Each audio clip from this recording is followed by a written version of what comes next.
we're gonna do a song here. This is a song that you may have heard maybe on Facebook, but this is a song that was written by our very own Matthew Jarrett, the ink slinger of hymns, as his handle. But this song he wrote based off of the life of Abraham.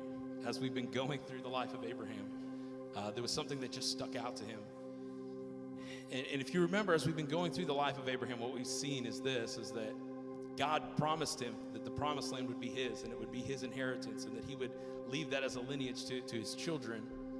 And we're getting to the end of Abraham's life, and what's been seen is that Abraham isn't going to see those promises fulfilled by sight, but he's seen them fulfilled by faith. He's trusting in God for those promises to still be passed on to his children. And so Abraham never owned any of the land that God said he would own, except for the burial plot of his wife, which he purchased, the cave of Machpelah. But when we look back on the life of Abraham, what you see all throughout the land, scattered all throughout the promised land, was these altars of his worship, these marks of his faith, these acts of his worship and his faith that he left behind to show those who come after him his faithfulness, and to show those who come after him how good God truly is. And in the midst of everything that's gone on this week, we've seen a lot of tragedy that's happened here this week.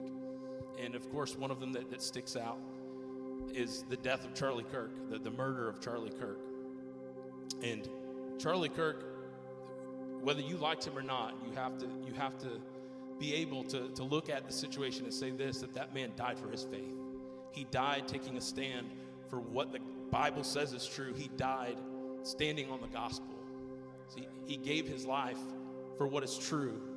And when I think of this song that we're going to do, and I think about just the whole philosophy behind this song, I look at the life of Charlie Kirk, and you see what he has left behind. You see all throughout our country, all throughout our world, the marks of his faithfulness, the marks of his faith, the marks of his worship as he traveled around from campus to campus to campus. And in fact, Donald Trump has said that he was influential in Trump winning this last election through the work that he's done, leading people to the Bible, leading people to the gospel. In fact, it's been said that over just last year alone, he personally, Charlie Kirk, led 1,000 individuals, or over 1,000 individuals, to Christ through the campaign that he was running through these campuses.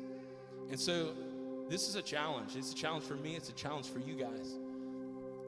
When we do this song, you feel free to stand and sing if you want to stand and sing, if you want to sit and just listen to the words. But I want you guys to listen to the words of this song this morning, and I want you to just think in your heart, think in your mind, what am I going to leave behind? What legacy am I going to leave for my children and their children and for the rest of the world to see? Are we leaving behind a legacy of faith? Are we leaving behind a legacy of worship? Will they see the marks of our worship, the marks of our faith all throughout our story, or will they see nothing at all?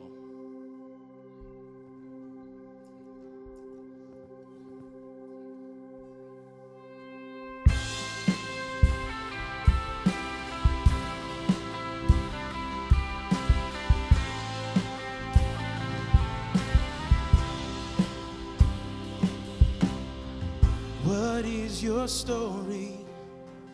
What did you leave behind? What will remain of you? Altars across the land, altars of stone, altars of the heart, the marks of your worship. If you leave nothing else behind, you've left me everything.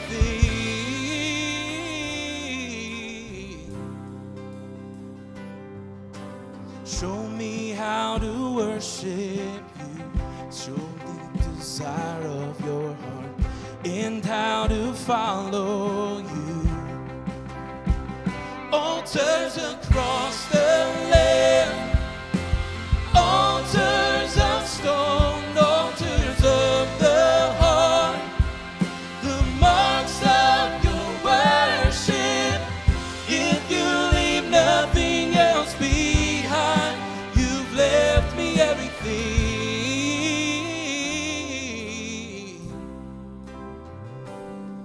Can you meet me at the altar, the physical and the spiritual?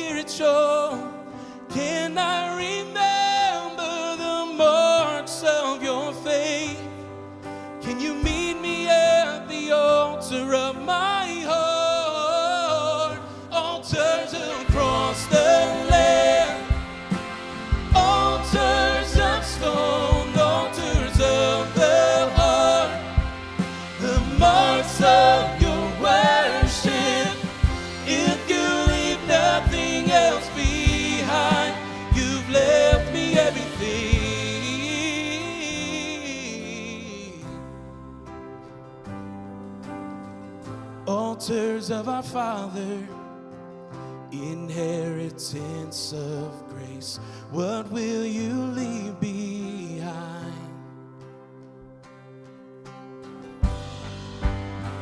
Altars across the land, altars of stone, altars of the heart, the marks of your worship. If you leave nothing else behind, you've left me everything.